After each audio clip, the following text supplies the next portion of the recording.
Good morning. It's so good to have so many of you here with us today. Um, we're going to get started because we have a packed agenda full of very, very important information. We've worked so hard to make this a special experience for you, and we hope that all that we've worked to prepare for you is as fulfilling as we had hoped it would be. Um, I'm Tanya Vidal-Kinlow. I'm the Vice President of Community Engagement, Advocacy, and Government Affairs at Children's National Hospital. I lead a team at Children's Hospital called the Child Health Advocacy Institute. And that team is responsible for the program that you will experience today. And I know a lot of times we invite the organizers to stand at the end of the event, but I would like to ask them to please, if you are in the room right now and you had a hand in making today happen for all of our guests, please stand up so we can recognize you and they can connect with you.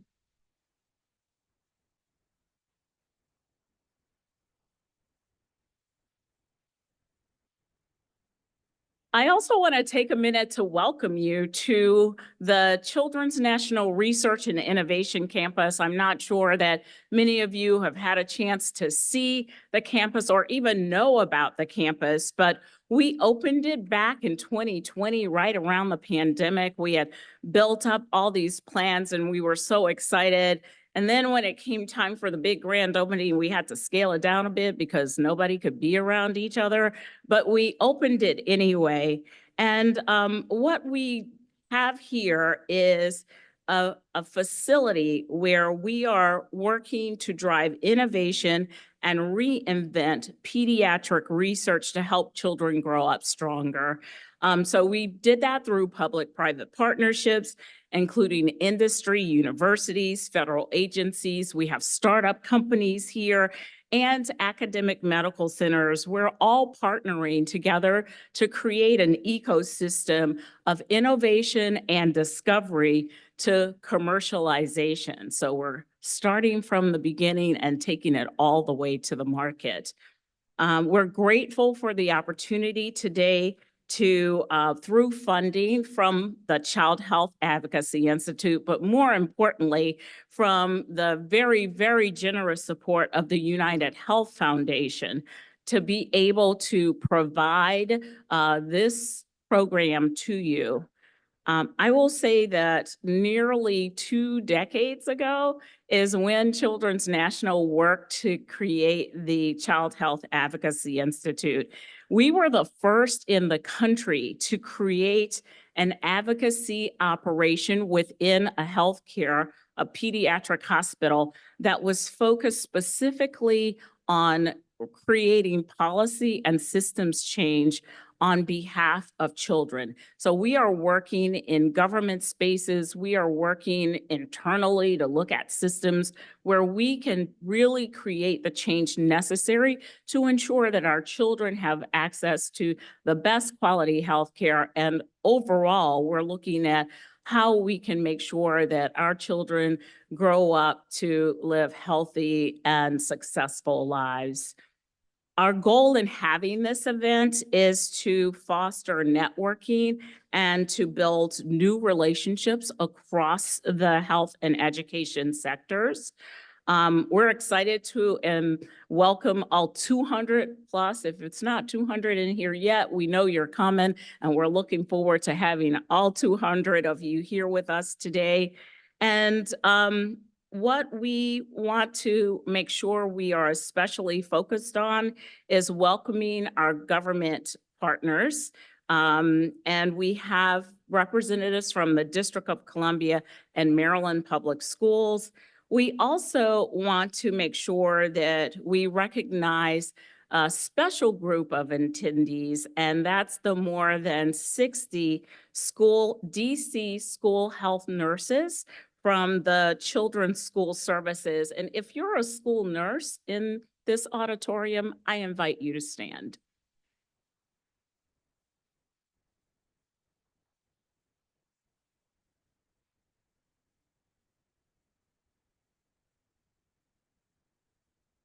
We know that you're here today as a part of your professional summer development series, but we also know that you are touching the lives of our children and making a difference in their lives every day when they're in the walls of our schools.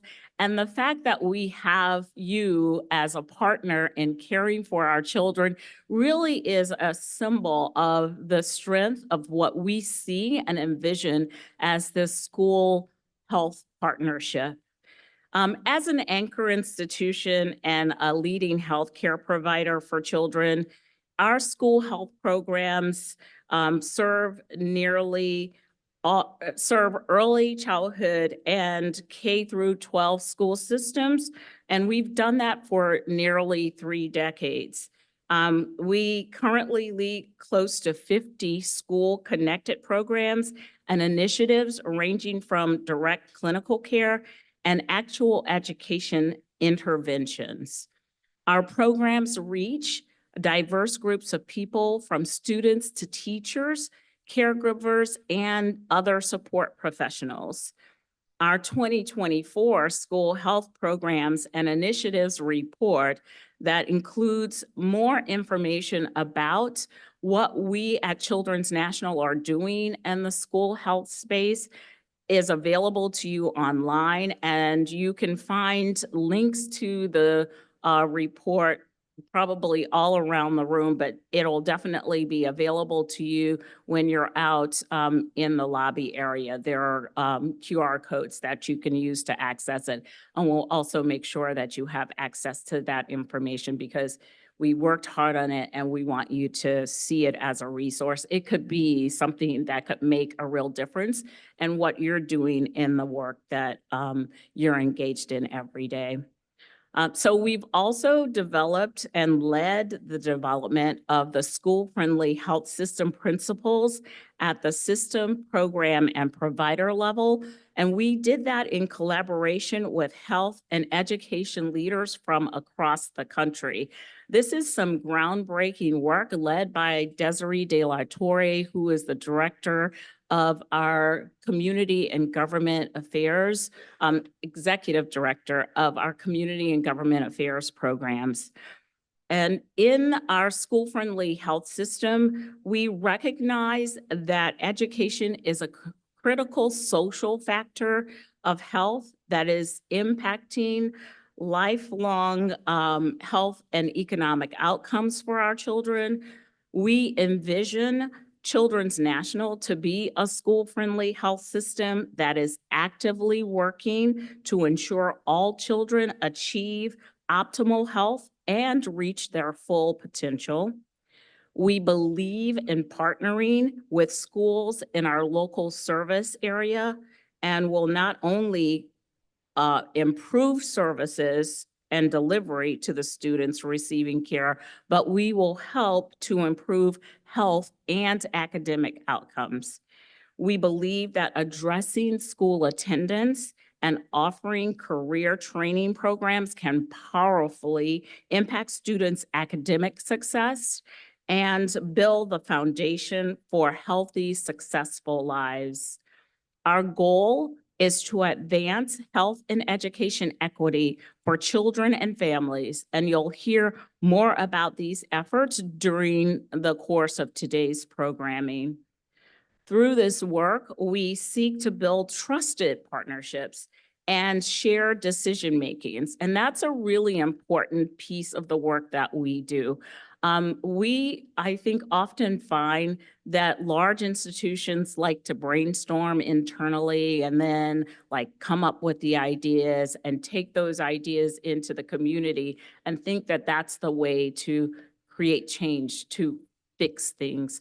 But we are really committed at Children's National to engaging our community, not only through educational activities like the one we are engaged in today, but also in focused dialogues around what we can do and how we can make change that is necessary to improve the health and wellness of our children. We believe that we want to make sure we're helping families advocate for the unique needs of their children. and to support schools to address community health issues, including asthma, healthy food access, and mental health. We want to make sure that caregivers' perspective is a key part and facet of this work, and I mentioned that earlier. And so we are partnering with parents, amplifying voices in education. It's one of the organizations dedicated to building an environment where the vision for education in Washington, D.C. is created with children and families. So here at Children's National, we've been collaborating with PAVE for several years now.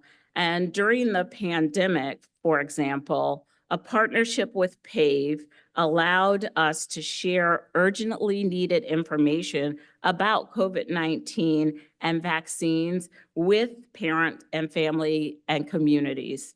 PAVE and the Primary Care Association were recognized in 2023 with a Children's National Community Health Improvement Award. The award is in recognition of their leadership helping District of Columbia parents and caregivers understand the local education system, build relationships with elected officials and policymakers, and lead and organize other families in advocating for policy and systems change. PAVE is an active participant in our school-friendly health system efforts, and they also lead an annual parent policy summit that includes members of our community health team. And now I want to introduce to you Maya Cadogan. Maya is the executive director of PAVE. She's a proud fifth-generation Washingtonian who founded PAVE in April 2016 with an all-parent board of directors. Prior to PAVE, Maya was an entrepreneur in residence with New Schools Venture Fund and served as chief of staff at a public charter school network in Ward 8. She also spent time as the director of policy and special programs for another DC charter network with multiple campuses throughout the District of Columbia, and as senior program manager for Sponsors for Educational Opportunity, that's SEO, a nonprofit that places students of color in corporate financial internships. Maya has extensive educational background. She is focused on growing the number of racially and underrepresented students in colleges, especially in the college that she attended, Dartmouth College. And we are really thrilled to have her today bring a wealth of information in these areas as our guest presenter, Maya.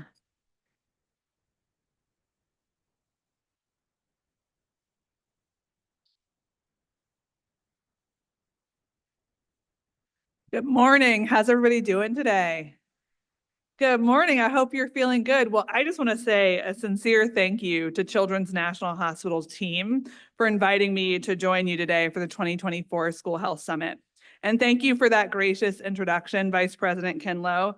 Thank you to Dr. Nathaniel Beers, one of PAVE's own board members and a leader in the child health and education space in the district, for inviting me to serve as today's keynote.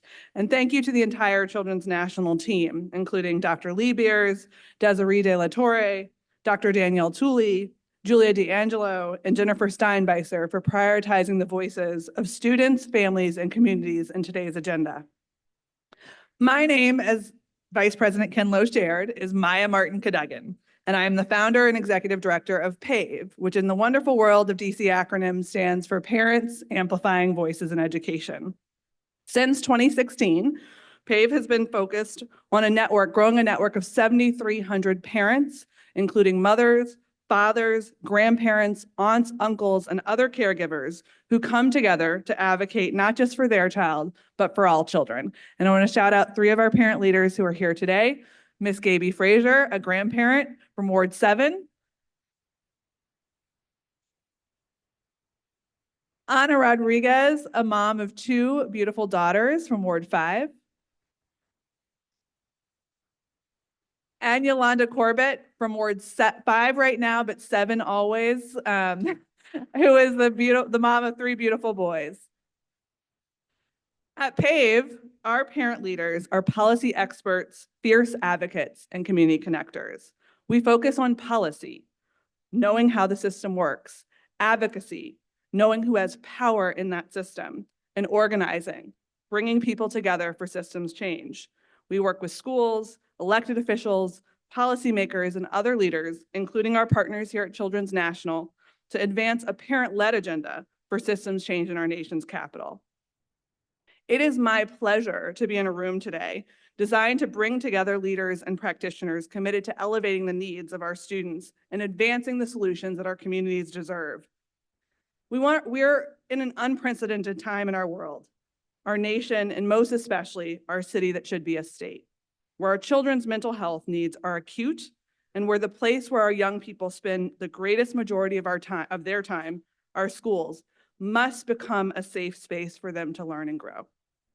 As a former school leader and the ED of PAVE, these rooms where it happens, to quote Hamilton, give me hope that each of our children will find the love, care, and support that they need from our systems to thrive in school and at home.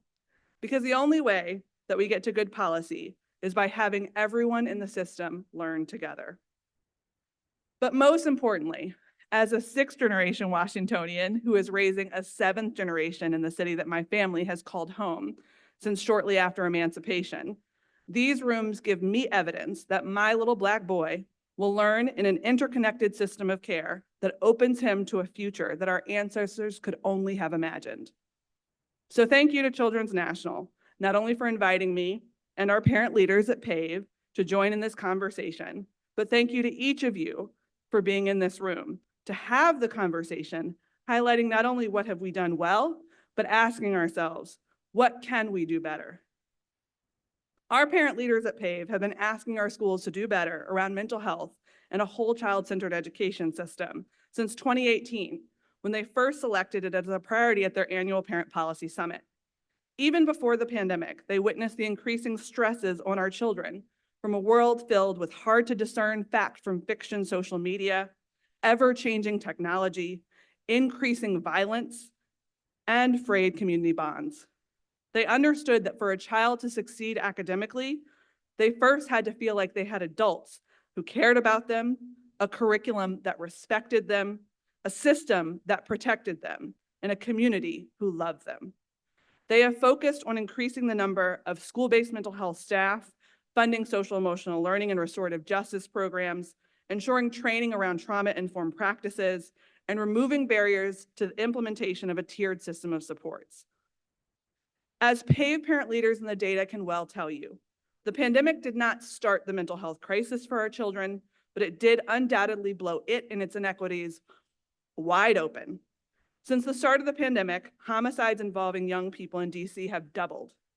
In 2023 alone, 102 youth were shot for an average of 9 per month. 24% of DC youth are now chronically absent, with that number rising to 60% for our high school students. 2/3 of students are not reading on grade level, and 80% are not doing math on grade level. These numbers are all the more alarming when you break them out by subgroup, with students living east of the Anacostia River, low-income students, and Black and Latino students faring far worse on all outcomes compared to their white, high-income, and west of Rock Creek Park peers. All of these issues are interconnected. A child can't learn to read when they are too afraid to get on a bus to go to school. A child can't concentrate on equations when their mind can't compute why they lost their friend from algebra class to gun violence. And a child can't be a child when their focus is on what should be adult concerns. And lest we forget, as any parent can well tell you the first time you say a word that you definitely didn't want your toddler repeating, or maybe that was just me this past week with DC's crazy drivers. Children are our mirrors. They do what they see us doing. They take our cues from us. They copy our vibe, as my Gen Z team members like to say. It is not just our team members, our children who are carrying the weight of the world around them and feeling disconnected. It is also the adults in their lives who are meant to care for them. Parents, teachers, bus drivers, nurses. If we are being honest, we all feel it. We all went through a global pandemic together that upended everything we know about what makes a society run. And none of us, no matter the job we had, the size of our household, or our background, was immune. This isn't rocket science, but that doesn't make solving it any easier, because people are not widgets, communities are not monolithic, and the arc of the moral universe, as Martin Luther King said, might bend towards justice, but rarely runs in a straight line. So then how do we get there? Easy. 1, we get there together. 2, we understand that healing takes time. 3, we celebrate progress without resting on our laurels. And 4, we listen in order to learn. PAVE's parent leaders have been my best teachers on those 4 lessons. The level of commitment we see from our parent leaders is in stark contrast to the media narratives. Many give over 50 hours of service to PAVE each year, and they will advocate for an issue that is chosen, even if it is not their own, because that is what the collective decided. This past year alone, those 3 women that you see there were a part of a group who completed 114 testimonies before the DC Council and State Board of Education. They held 34 total meetings with DC policymakers like Chairman Mendelson, Mayor Bowser, Deputy Mayors Kine and Appiah, and all members of the council, just to name a few. They took over 1,641 actions that equaled 3,480 volunteer hours of policy advocacy and organizing, and that resulted in funding for Safe Passage to School, CTE programs, dual enrollment, the Education Through Employment Pathways database, out-of-school time grants, and school-based behavioral health services just in the last budget cycle. They raised their voices unequivocally to meet the needs of all learners. They don't expect the impact of their policy wins to be felt overnight, but they do expect that we will keep our eye on how implementation is going.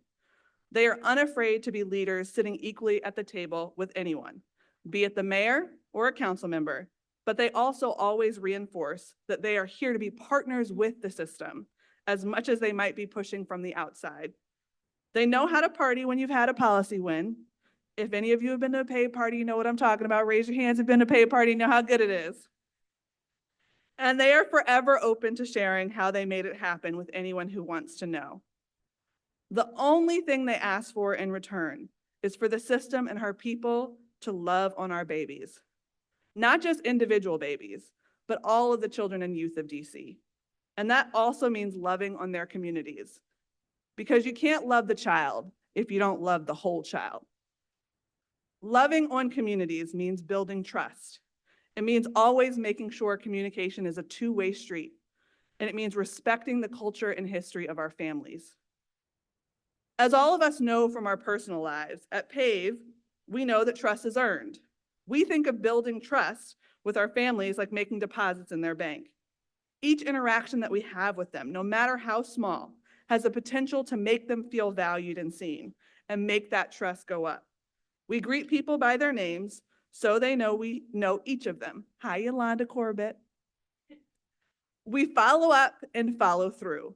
Every time they come in a room with us, we want to make sure it's a good time, even if we're having hard conversations, because we respect their time and we don't want them to have to reclaim it like the Honorable Maxine Waters.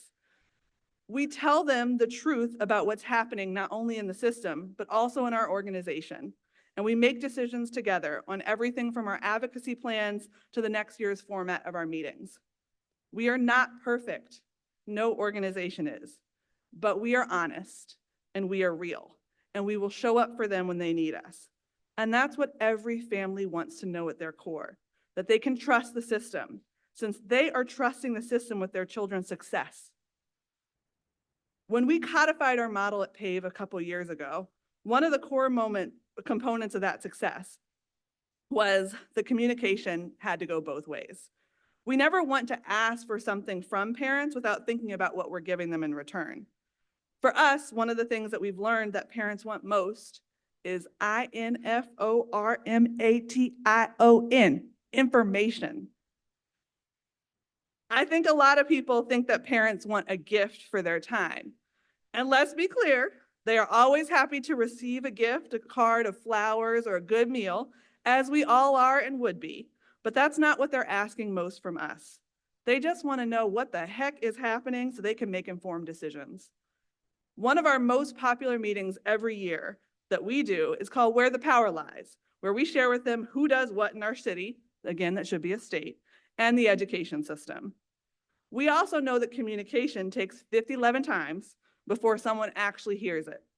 Those of you who are married or who are in long-term partnerships know what I mean. All jokes aside, we understand that no one has the time to read all their emails, but also no one wants to feel left out, and so we text far too much. Sorry, Ana Rodriguez.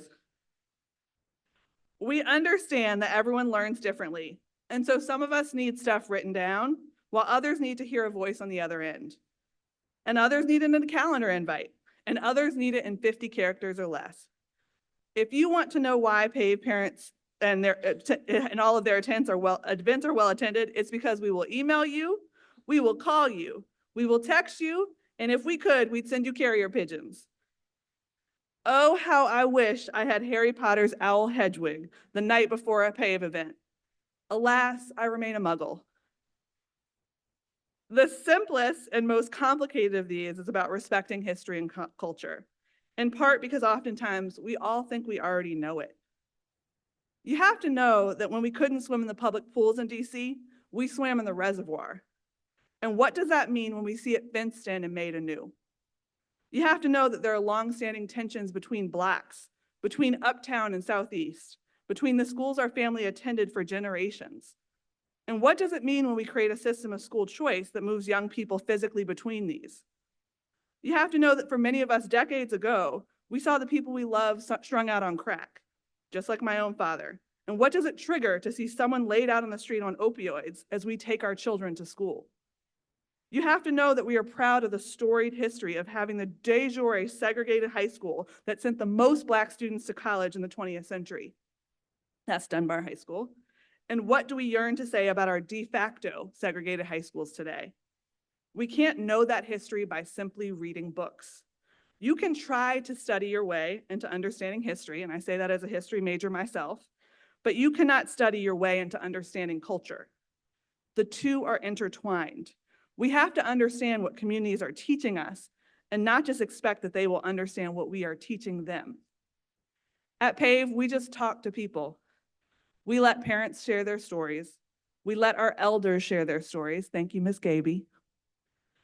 We let our young people share their stories. This past year, our testimonies before the council included parents, grandparents, school leaders, and students. That's why we were successful, because when everyone is saying the same thing, the system must respond.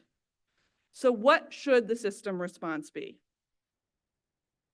At PAVE, we want to see an education system invest in a whole child model that supports every single child.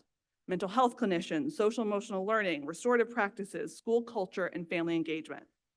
Last year, we partnered with a consortium of cross-sector and cross-system organizations on whole DC, including DCPS, the DC Public Education Fund, Education Forward DC, Porticus, Transcend, Turnaround for Children, and the GW Center for Health and Healthcare in Schools.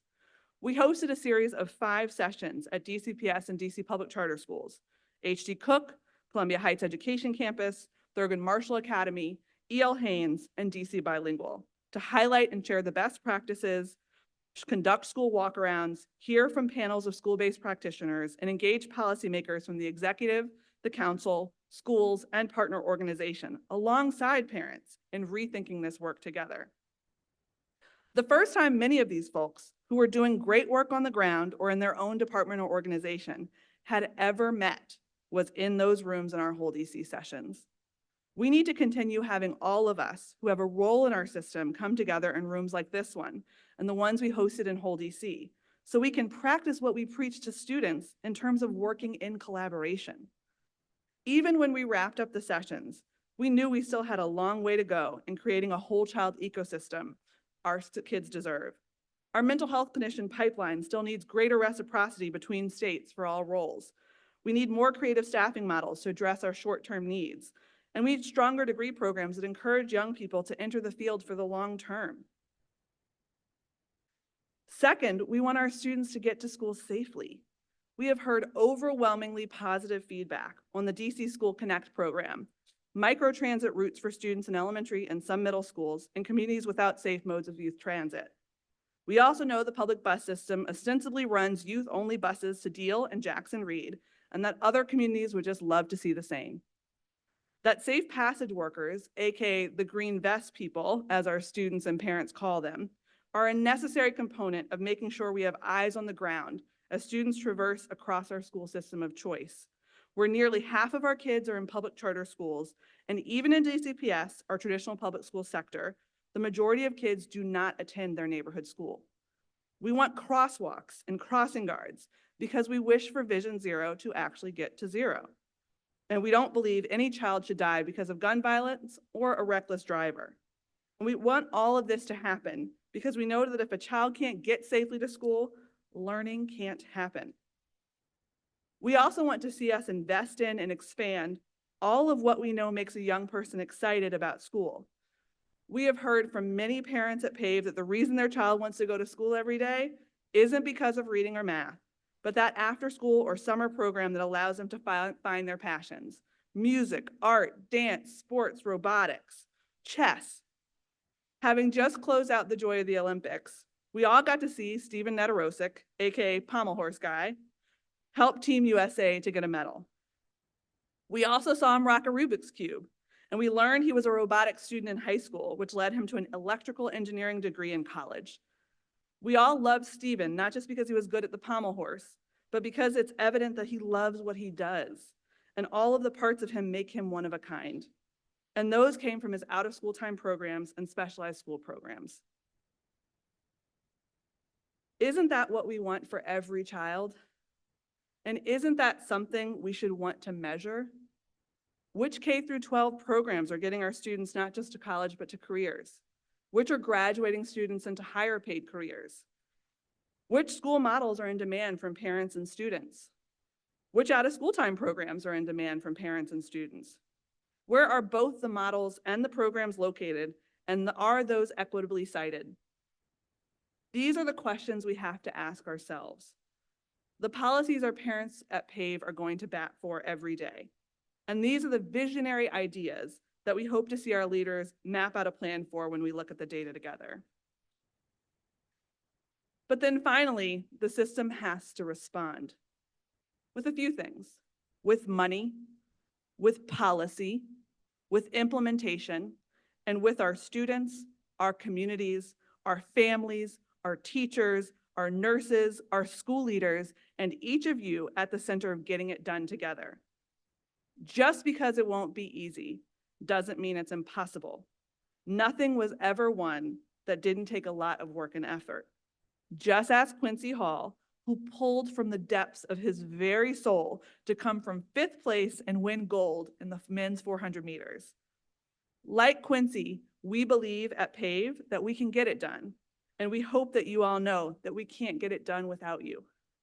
Thanks so much for having me today, and I can't wait to see where we're all going to go together.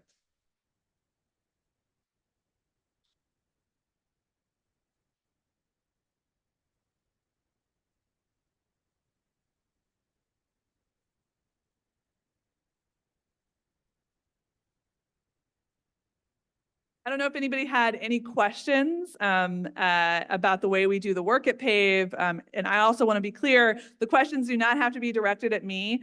They should definitely be directed at the 3 parent leaders in the back because they are the experts. I'm just the Vanna Black of the day. So I want to make sure you guys feel open to asking them anything you want to know.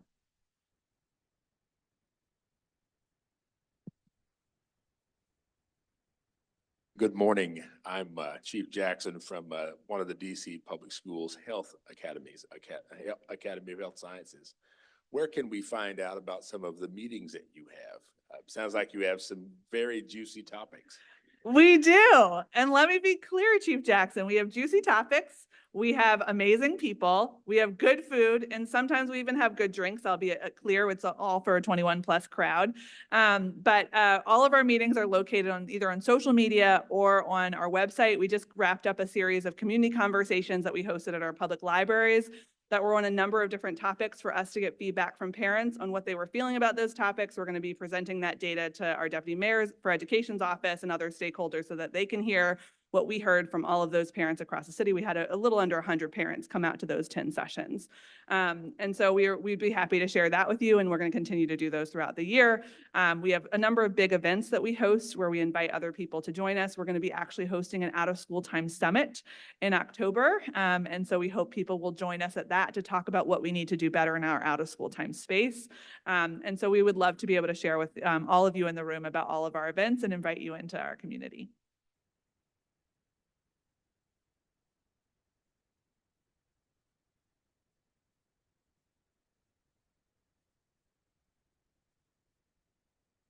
Maya, thanks so much for your talk. You gave us a startling statistic. I heard audible gasp, but when you talked about the rate of school absenteeism in the District of Columbia, how is PAVE addressing that issue? And how, with this room full of school nurses and others who are also in schools, do you see an opportunity for some partnership in this space? Yep. I don't know, Yolanda, Miss Gaby, or Anna, do you guys, anybody want to respond? Or I can take it if you guys want me to. I got you, Yolanda. No, that's a great question, Vice President Kinlow. I think, so there are a couple things. One is that as we talked about, all of these issues are interconnected, right? Chronic absenteeism stems from the fact that students don't feel comfortable getting to and from school, and they don't feel loved when they get there, right? They need trusting relationships. We have to understand that the pandemic broke down a lot of social bonds between us as adults, but that is the way kids learn, right? Kids learn in community with other children. They learn by playing and having fun and making jokes and laughing, in addition to like struggling with learning how to read. It all comes together.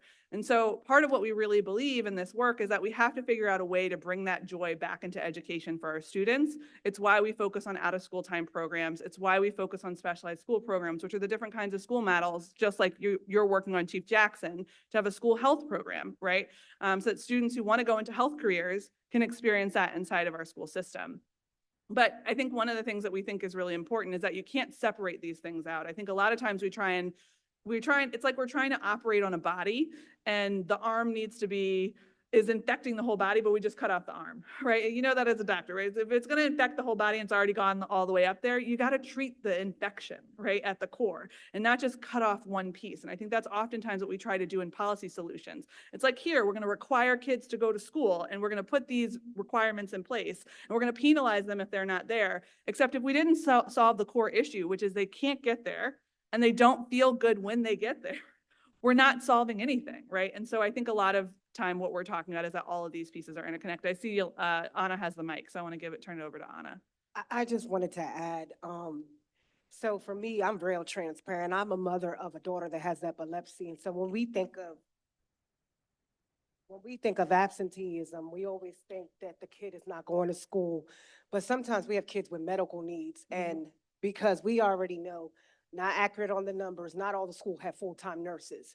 So when you don't have full-time nurses in the school, as a parent, do I trust to leave my daughter there when I know she had a seizure the night before? Or if my daughter has other things that are going on with her stomach or whatever. And I've seen lots of kids, the ambulance is called all the time because they don't have a nurse in the school.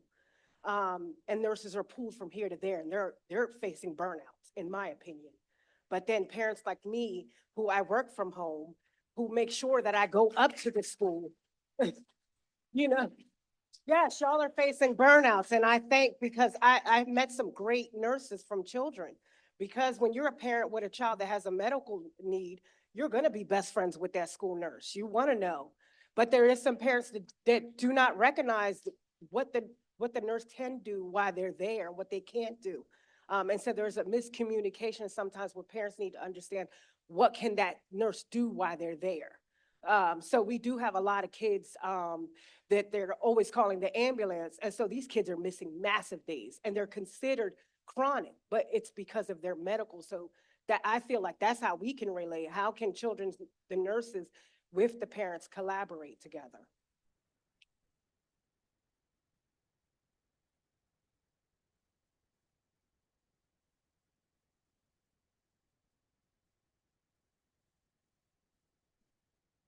Thank you so much for your presentation. I'm an emergency medicine physician, and I've been impacted by what I've learned about the literacy rates in DC, and I only figured that out during the pandemic because my son was a kindergartner and I had to teach him to read. And that's when I discovered about the science of reading. And I realized a lot of parents don't know how to teach their kids to read or how a kid learns to read. And I believe that parents need to know that because despite the new law in 2021, I still feel like kids need a lot of examples at home. And so what is your organization doing, especially in Ward 7 and 8? Yeah, we're big proponents of the science of reading. I think one of the things that's complicated is a lot of our teachers don't know the science of reading. We're still on a journey in DC to make sure that people understand how to do the science of reading in terms of our teachers. And then that's no different for our parents, right? Because many times where our parents are going to get that support from is from their classroom teacher who sends things home and explains to them how we're doing it in the classroom and now how you can follow up with your student at home. So one of the things we really believe in is making sure that we're giving schools the tools that they need to have the professional development to grow in practicing the science of reading. We've worked with OSSI, I see Tia Brumstead in the back, to make sure that literacy is a focus, that the science of reading is something that they know that our families really care about in terms of the curriculum. But it's a journey, right? I think one of the hard things is, if teaching kids to read was easy, we all would have already done it, right? It's just every child learns differently. Curriculums are not easy to implement and to change and to switch practices. And so we have to understand that this is going to take us time to get to the place where every child has it, but making sure every school has the resources they need to be able to do it, right? That means you need teachers who are trained in the science of reading. You need school leaders who are trained in the science of reading. You need materials that are in all of our buildings that are aligned to the science of reading. You need a state test that is measuring whether or not how students are reading and accurate around that and giving people the interim assessment data, having been on the school side. And all that's really complicated. And then you need to connect it to home, right? So that families can do that follow-up with students. And the way kids, are able to take that in once you can do it is amazing, but you have to put all of those parts together to be able to get there. So our best way of getting there has been just to work with the system to make sure they know parents care about that as an issue, that we have the resources, that policy, the implementation in order to do it well. And we've seen the system respond. It's just going to take a minute because our kids are not where they need to be.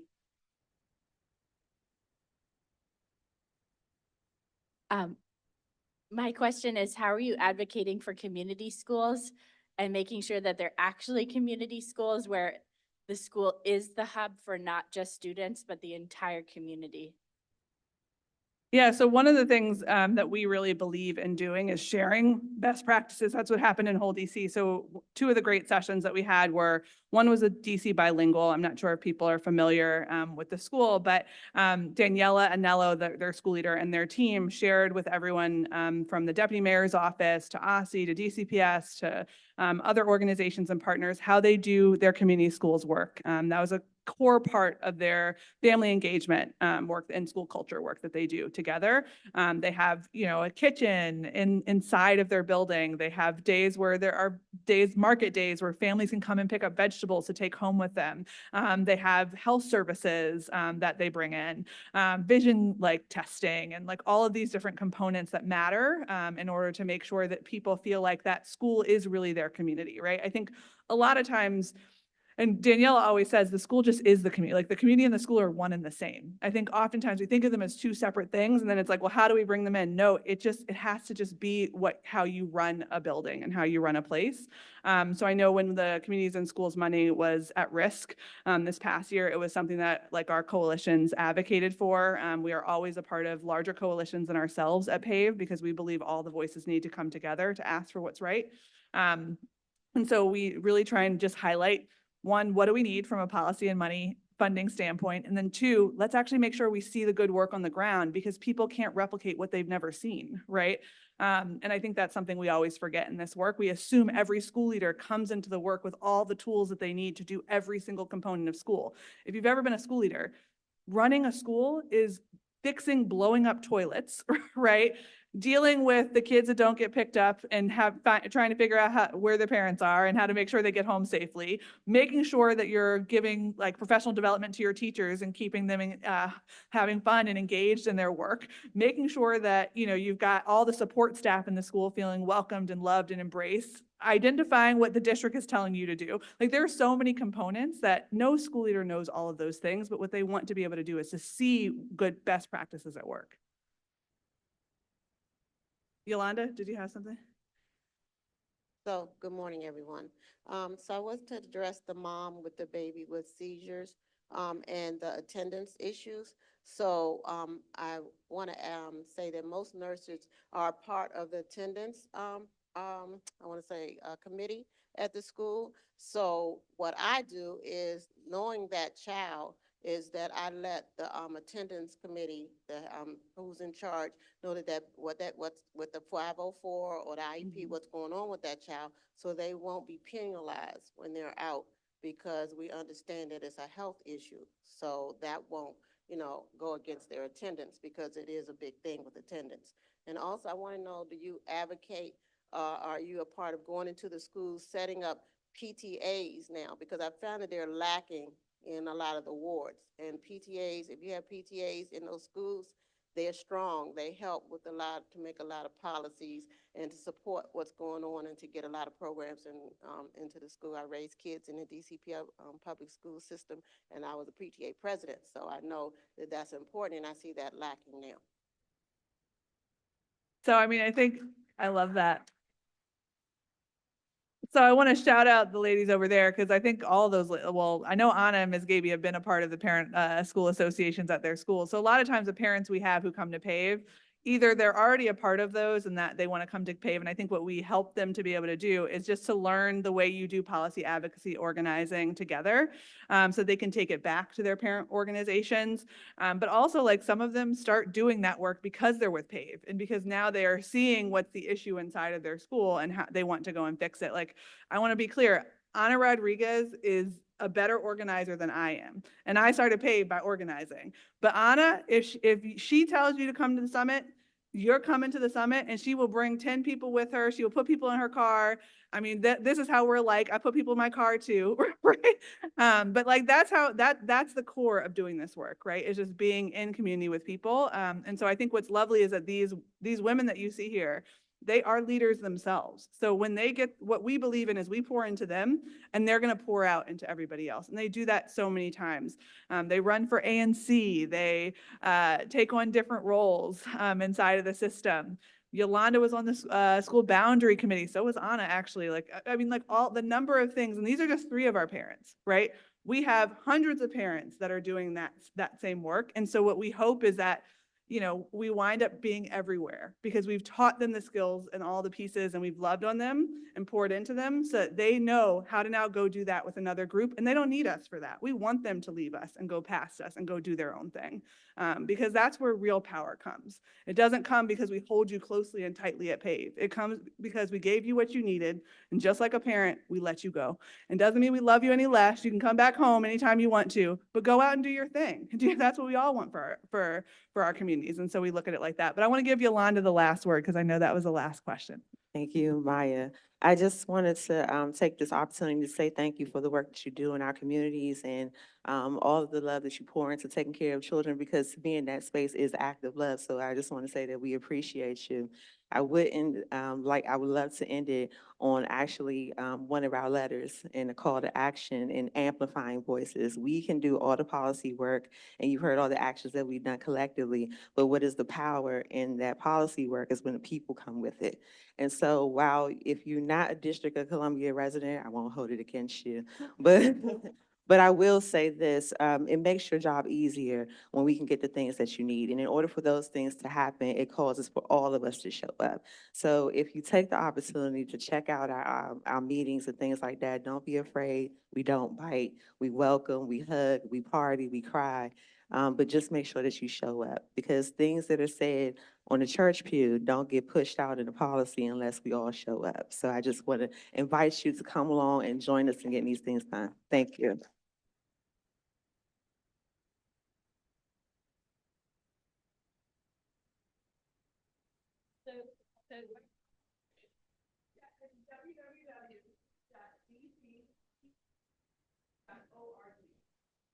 Okay, so that's www.dcpave.org.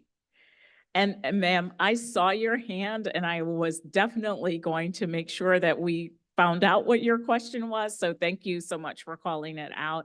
And there's, oh, I see Gaby.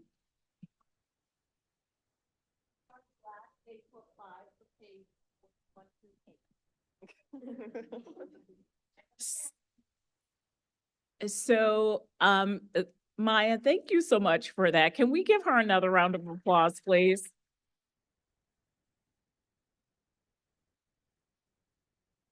It really hurt me to like have to be like, okay, last two questions, because I felt like we were just getting into the groove. And, PAVE is all about amplifying voices at Children's National, especially in the Child Health Advocacy Institute. We are constantly saying we don't want to like operate in an echo chamber. We need your voices to help inform what we do. I think that that was a very rich conversation. Want to make sure that we're continuing to create opportunities for these kinds of engagements. Maya, you spoke, you referenced Hamilton and needing to make sure that individuals are in the room where it's happening. And when we can create that space, when we can connect you with others who also create that space, that to us is a true success. And so again, we don't want to just talk at you all day. We definitely want to invite your voices into the conversation. And with that, I want to invite the next panel of presenters up so that we can, keep the program moving forward. And our goal, again, is to make sure you're coming away from this day with a greater understanding of how we are creating the school-friendly health system here in the District of Columbia, and how we hope to use what we're doing with you and with others in this space to help our hospital deliver better care and to create better patient experiences. Obviously, our primary goal is to make sure that we are creating the opportunity for our children to have improved health as well as academic success.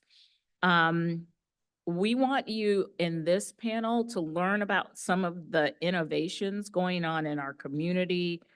We want you to feel inspired to create new innovations of your own. And so with that, I am going to turn this over to Dr.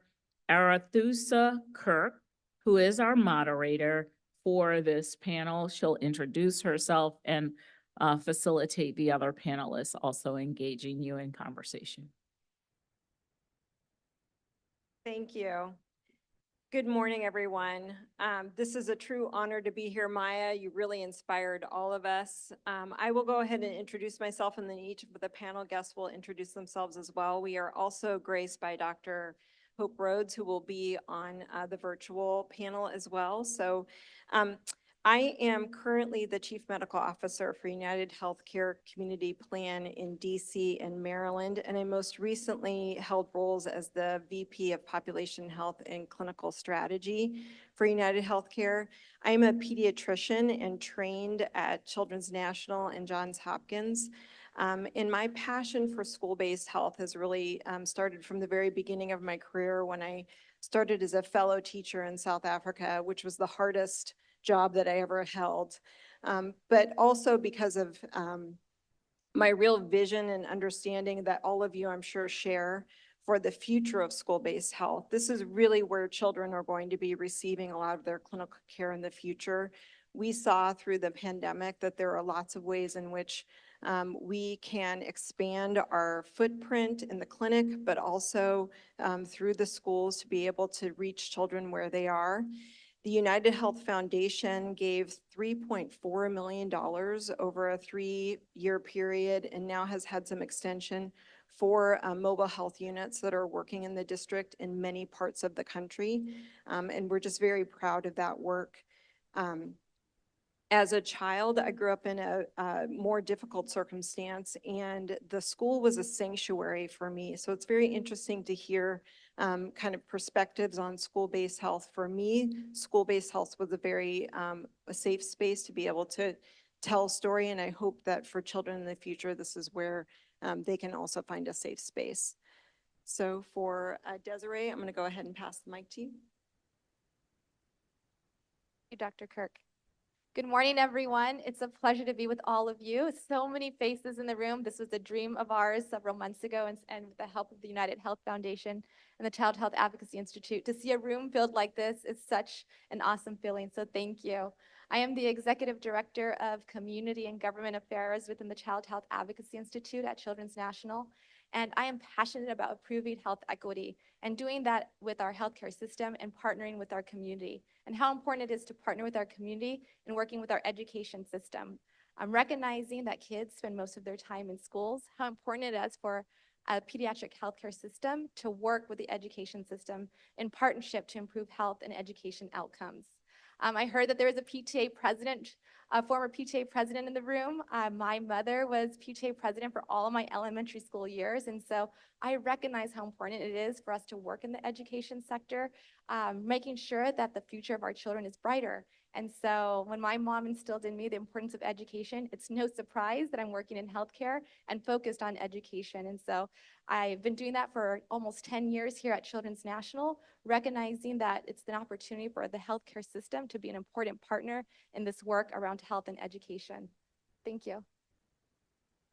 Good morning or almost afternoon. I'm Sarah Johnson. I'm professor of pediatrics at Johns Hopkins in Baltimore. Although after that talk, I'm thinking that maybe I should be moving from Baltimore to DC. It seems like so much energy and enthusiasm and passion for kids and families and schools here. So really excited to be here. For the last 10 years, I have been the director of the Rails Center for the Integration of Health and Education, which is an organization at Hopkins that's focused on reimagining school health to develop new and more effective models of partnerships between schools, healthcare providers, parents, and teachers. And my interest in school health really comes from the idea that education is an important part of helping every child become who they were meant to be, both in terms of their lifelong prospects for jobs and family, but also for their health. So it's a really important foundation, and we need to work together to be able to invest in it. And good morning, I'm Dr. Andrea Boudreau. I have the wonderful pleasure of serving as the Executive Director for Children's School Services. So all of the nurses that you saw today are on our team, and we are so very excited to be here today. I came to school health in joining Children's National in 2022 and have loved every second of being able to impact health outcomes. We're going to talk a little bit more about that in our panel discussion today, but our opportunity to impact health outcomes. I am a pediatric psychologist, so when they asked me to join and lead the school nursing program, I said, I don't know if that works. And so it has been phenomenal to see how we are able to collaborate both from public health and also mental health in improving access to children and the work that they do. So a huge shout out to our team that is here with us today. Thank you so much. I know I'll get a clap from at least them today. Good morning, everybody. I hope you can hear me well. My name is Dr. Hope Rhodes, and I am a community pediatrician who's been working primarily in Ward 7 and 8 over the past 10 plus years. And 3 years ago, I took the role as the medical director for the Children's National Health System at the ARC and the Mobile Medical Program. The Mobile Medical Program has been servicing the DC community for over 25 years. And community partnerships is mission critical to that work. Before the pandemic, the mobile program saw a significant decline in the number of families and patients who were being serviced. And so when the pandemic hit, it gave us pause in order to reassess some strengths, some weaknesses, opportunities, and threats, better known as a SWOT analysis. And so from that work, of course, schools became one of the top priorities to help identify children and families who were either due or overdue for services. And so out of that particular work, we partnered with Children's School Services, and that partnership is still going strong. So I'm super excited to be on this panel with many of the individuals, but especially Dr. Andrea Boudreau. And what brings me to the work? So Children's National helps children to grow up stronger. And of course, that's a personal and professional mission. But we all can agree that different circumstances for the children and families that we are attempting to reach require different approaches. And so the mobile medical program helps us to meet the needs of children where they live, learn, work, and play, understanding that not everybody's going to be able to access the traditional fixed facility. And so super excited to be on the panel. Thanks. Dr. Rhodes. Thanks, Dr. Rhodes. Thank you, everyone. Desiree, my first question is for you. Can you share more about the Children's National Child Health Advocacy Institute and the goals for the school-friendly health system? Hey, Dr. Kirk. Yes, so you heard from our Vice President of the Child Health Advocacy Institute, Tanya Kinlow. So the Child Health Advocacy Institute has been around for almost 20 years. It is the advocacy arm of Children's National. So Children's National has a 4-part mission. It's focused on clinical excellence, advocacy, research, and education. And so the CHI, as we call it, is leading the advocacy work. And as part of that, we are partnering with our community, addressing some of the needs that we're hearing from our community. We lead a community health needs assessment every few years as part of our hospital's requirements. And in that, we recognize education as a critical social determinant of health or social driver of health. And because of that, over 5 years ago, we worked with an organization here in Washington, D.C. Called Resolve to develop a school-friendly health system. And a school-friendly health system is a health system that ensures all children reach optimal health and reach their full academic potential. I want to shout out Julia D'Angelo, who has been leading some of that work over the last few years, in addition to a national collaborative who's been thinking through what does that mean to be a school-friendly health system. And in doing that, the national collaborative has developed 5 principles to exemplify what that means. The 5 principles, 4 begin with an A, 1 begins with an F, does not look like my report card. The first one is awareness, making sure that we're aware of what the needs are in the schools. Alignment, aligning with what the priorities are within our educational sectors.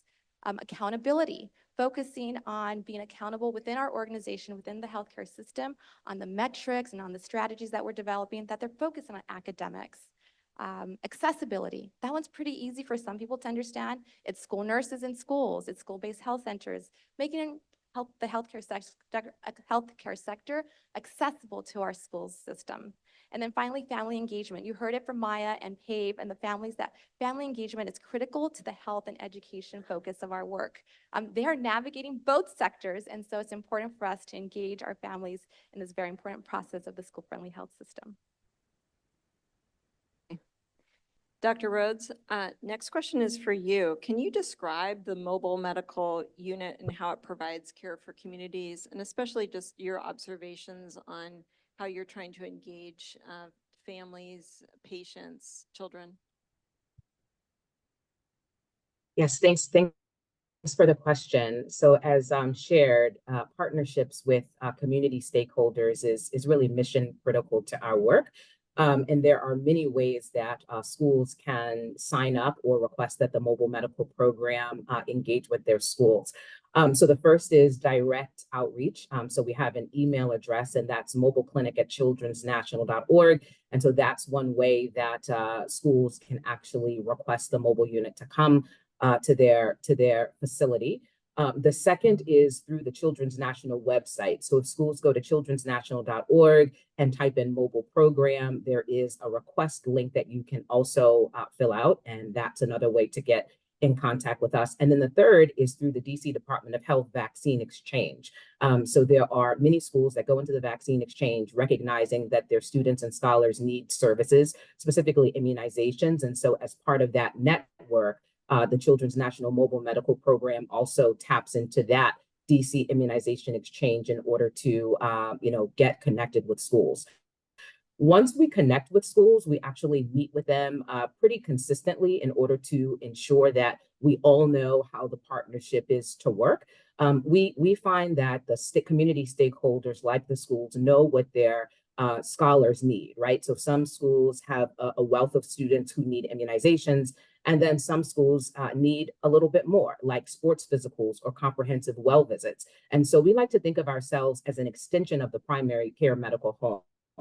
The mobile program is a part of the primary and community department of Children's National. And so whatever we are not able to provide service on the mobile unit, we're also able to leverage the resources in our fixed facility. But comprehensive well visits, the asthma follow-ups, developmental screens, mental health screens, immunizations, acute care, all of those things we're able to do as part of our mobile medical program. And so those are services that are provided Monday through Friday. We're also super excited. This is year 3 that we've been partnering with the Children's School Services to stand up a community vaccine event on weekends, and that's called the Family Affairs Initiative. And so the mobile program, again, partners with Children's School Services and the DC Department of Health to identify where the greatest needs are for immunizations. And not only do we bring the mobile unit and the vaccines, staffed by a wealth of nurses and medical providers and other team members, but we have also partnered with Howard University to provide oral health screens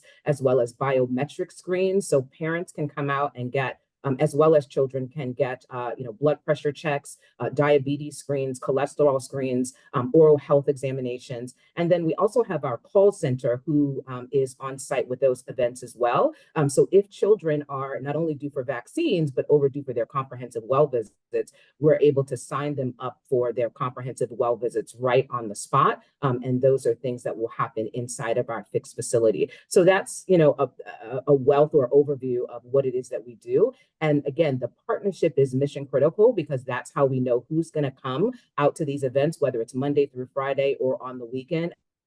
And the mobile unit is prepared in order to provide the services that are needed. So we enable the community partner or the schools to dictate the services that we bring when we partner with them either during the week, and then on the weekends, we primarily focus on vaccine events. Wow, I love it. I think that's a good tee up for Dr. Boudreau. What is Children's School Services, and how does it support school attendance? Absolutely. Children's School Services is a collaboration with the DC Department of Health to implement the School Health Services program for the district.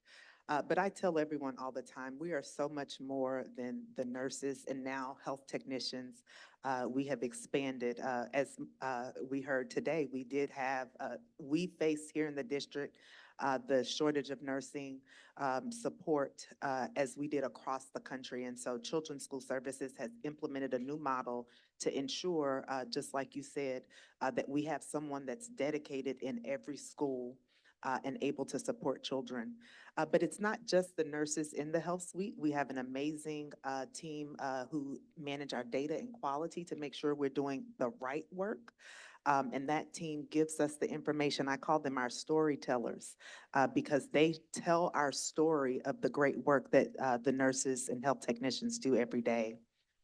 We have our case management team who also supports the care coordination. The child who comes into the health suite, the bell does not change their needs. So at 8 o'clock in the morning, they are the same child and have the same needs that they had that night before. And when the school bell dismisses them, they still have those health needs. And so our care coordination and case management team ensures that those needs that they have met at school, they're also able to meet at home. For so many children east of the river, unfortunately, the school is their health provider. There's so many children who their families rely on the nurse and on the health technician to be able to give feedback about their health needs. We have, you know, when I first joined the organization, we learned a story, I was shared a story of a child who had a fracture Friday evening and waited until Monday morning to get to see the nurse. And for so many of our children, that is their reality. And so ensuring that we have that coordination, as Dr. Rhodes said about the collaboration with the mobile unit, ensuring that they are able to have those follow-up visits. That's what our case management team does to ensure that the continuum of care is managed and that they're able to learn. Our former Surgeon General Jocelyn Elder says, you have to be healthy to be educated, and you cannot be educated if you're not healthy. And so I'm tweaking her quote. I didn't quote it perfectly, but that's the context of what she's trying to share.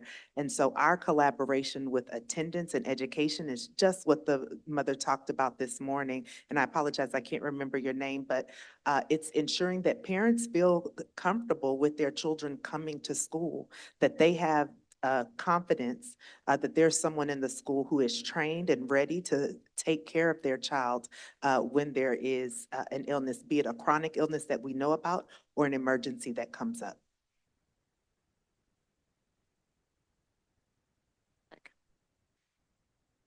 Dr. Johnson, as the leader of the RALS Center, and hopefully you can talk a little bit about what the RALS Center is, can you share the RALS model and how it's reimagining school health?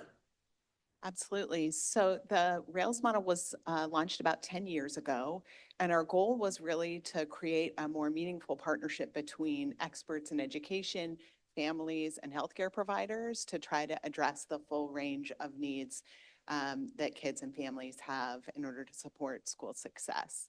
And the centerpiece of that work is the Rails Health Center. And I want to shout out Dr. Kate Connor, who's here, who's the Rails Health Center Medical Director, and she is the brains of the operation.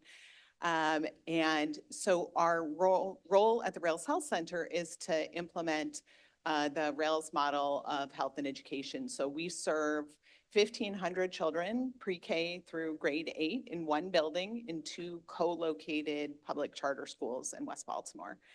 And our program has sort of 5 basic components, and it's really anchored in universal prevention interventions. So we co-design and implement universal wellness programs with a full-time wellness coordinator who's in school every day, collaborating with educators and school leaders on things like culture and climate programs or mental health and suicide prevention for every child in the school.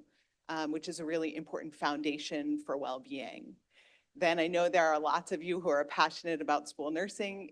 The model is anchored in very robust prevention, population-focused school nursing with outstanding school nurses who are not only taking care of acute needs of kids in the building, but who are really at the table for IEP meetings and 504 meetings, as we heard about, who are doing school-wide screenings for things like mental health or asthma, and meeting kids' needs and anticipating kids' needs and working in partnership with families to make sure that they're met.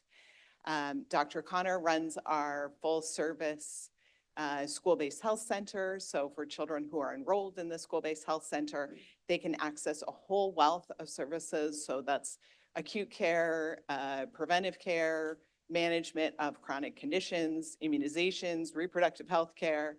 We partner with our colleagues at Bayview, Johns Hopkins Bayview School-Based Mental Health Program to provide mental health services.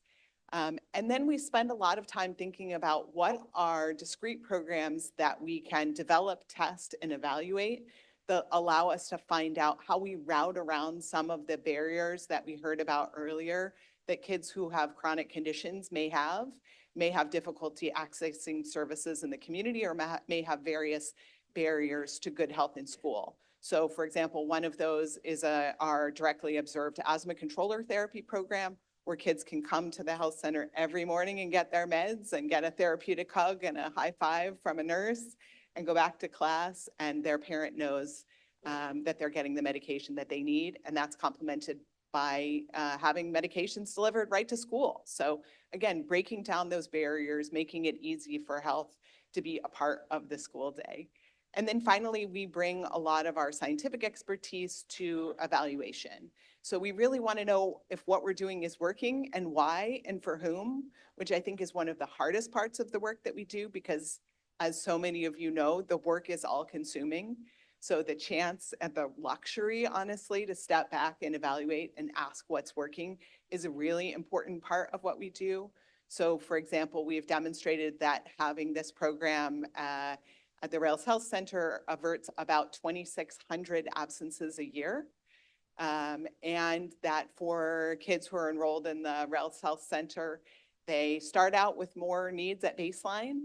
So they have more absences and more chronic conditions. But if we look at their academic growth over time, they get better faster. So we're meeting the needs of the kids who may need it most, and we're helping to support them in the long term, both across their elementary and middle school journey, but also hopefully then those are things that they can carry with them into high school and beyond. So that's what we're working on in Baltimore. Yeah, and it's just a model of for how school-based health centers can really work. I'm curious also, since our focus on this conversation is around absenteeism, and I know that you were one of the co-authors for the National Academy of Medicine paper on vital signs for pediatric health. Can you tell us a little bit about what the vital signs are and how absenteeism or school attendance is part of it? Absolutely. So I think that we all know that chronic absenteeism is a really important measure, and we often, I think historically, have thought about it as a measure that tells us something about an individual child. But as our conversation this morning sort of began to reveal, and I think many of us know, whether or not a child gets to school is so much more than about that child's own experience or motivation.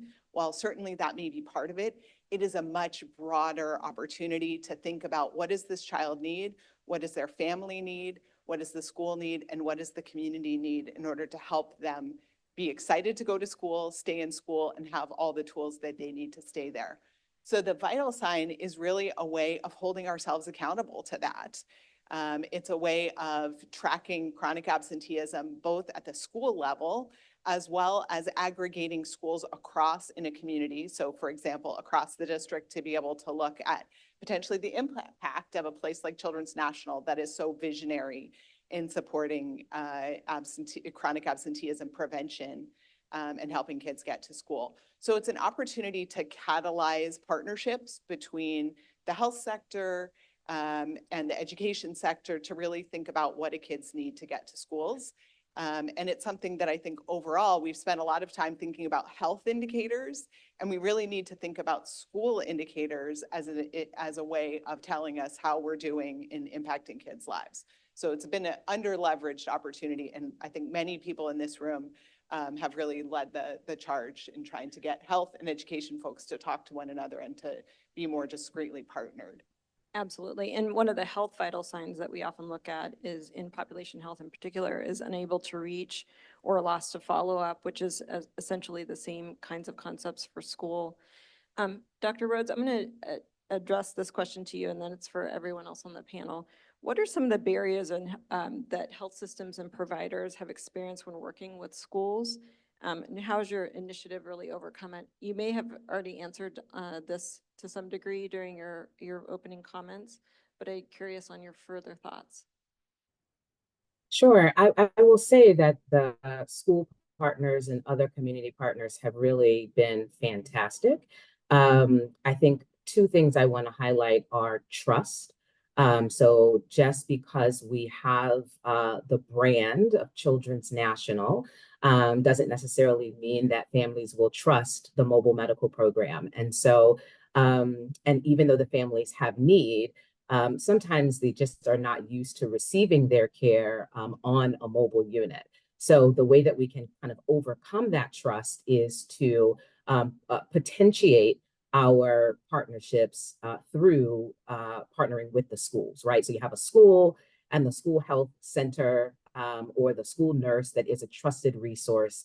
And then when we bring the mobile unit with Children's National as our enterprise, it helps to kind of potentiate the level of trust that families have. And then, of course, once we share the breadth of the resources that families can access inside of our fixed facility, so oral health, mental health, WIC, social work services, addressing some of the social determinants of health, it really does help to make the case that, you know, if we service your child on the mobile medical unit, even though it's not this traditional mode of care inside of a fixed facility, that hopefully we'll be able to meet your needs. The other thing that has been a barrier is, keeping pace with the demand is what I want to elevate. So I think one of the parents so eloquently put it that, you know, burnout of medical staff is a real thing. And so making sure that we have adequate staffing for the mobile medical unit, which takes a nurse, it takes a physician, it does take, or a physician or nurse practitioner, and it takes a mobile unit driver. So there's like a core team that we work with to bring the mobile unit services out into the community. And so just making sure that we have adequate staffing to meet that demand, as well as meeting the demand of families inside of our fixed facility are two of the barriers that I would highlight. So medical staffing, and then making sure that we're building and garnering the trust of the families that we're attempting to serve. Desiree, did you want to say something first?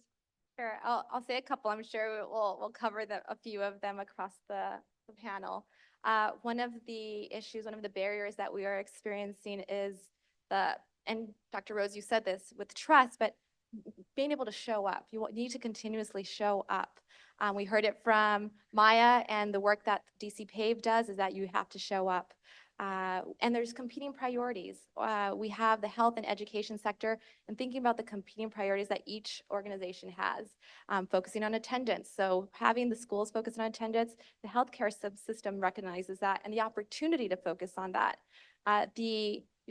Dr. Johnson talked about the chronic absenteeism. Dr. Dooley, who has helped with your support and other philanthropic support and government support, has been able to create a program focused on chronic absenteeism. And we hear that chronic absenteeism, what does that really mean? It means 1 to 2 days out of the month, our kids are absent out of the school year. And so that's a lot. And so the work that the CARE-H program, the Collaborative for Attendance, Resources in Health and Education, or Education and Health, CARE-H, is focusing on how do we do this from the pediatric setting. So there are competing priorities, but there are opportunities for us to align. And so if we're all focusing on attendance, how can we do that together? And the opportunity to focus on academic outcomes, how critical that is. If we're focusing on health, you said it, Dr. Boudreau, if they're healthy, they're going to show up and ready to learn. If they trust the healthcare system, they're going to be ready to learn. And so the opportunity to focus on aligned priorities, we talked about the principles. We've exemplified those principles of the school-friendly health system here, about the opportunities for us to align on our priorities. We're not competing, we're working together to improve health and education. Just add quickly, we are so thankful for the collaboration with the mobile unit, because what it allowed for us to do was meet the families where they are. Getting east of the Anacostia River here in Washington, D.C. is not a small feat. And so when we look at the disparities in care, specifically east of the river and not far from here in the Columbia Heights area, Ward 5, we see a need to bring the resource there. And so we are so thankful that Saturday event allows us to support. Now, there are still some parents who are working on Saturdays, and, you know, we bring out the little, you've been at the doctor's office to give them a note so that they can go back to school, but it's coming and meeting you where you are.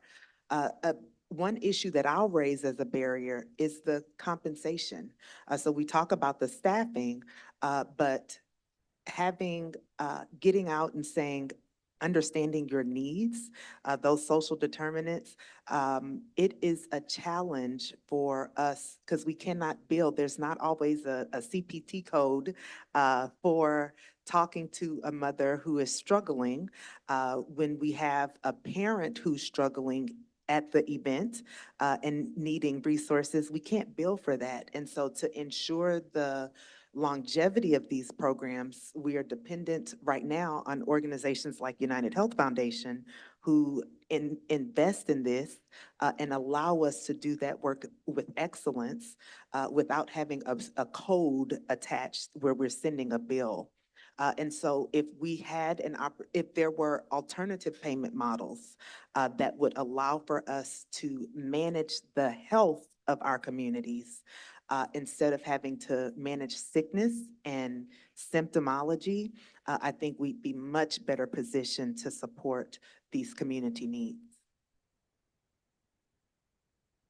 I have a follow-up question for you as a psychologist, because we haven't really touched on this, is that sort of mental health crisis that existed and still exists, but was really burgeoned during the pandemic.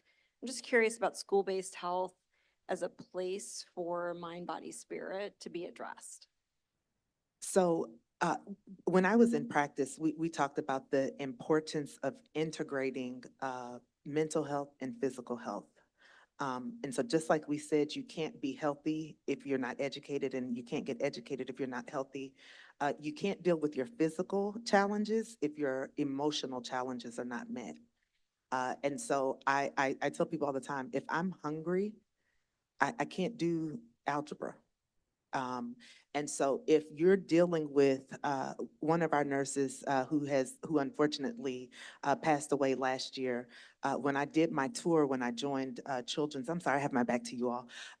When I did the tour, he showed me, he brought me into his school, and there were children coming from a homeless shelter that he made sure I saw them when I was there. It's hard. They weren't on time for school because there's probably not an alarm in their shelter. So what does it mean if you're trying to navigate education with these barriers? And so if you're focused on, are my clothes dirty? Do people know that I don't have resources? And so it has to be a collaboration of both mental and physical health. We have the legislation around healthcare parity, but it is imperative on us as providers, as systems, to ensure that we are truly practicing healthcare parity, to integrate mental and physical health. Absolutely. Yeah, well said. I think it's a partnership with all of us, whatever our jobs are, for us to be advocating for total health and health span rather than a system that's focused on disease. So we have had a really great morning so far with our keynote speaker, Maya from PAVE, helping us to understand how parents are actively engaged in amplifying their voices around the school needs and engaging around policy and systems change.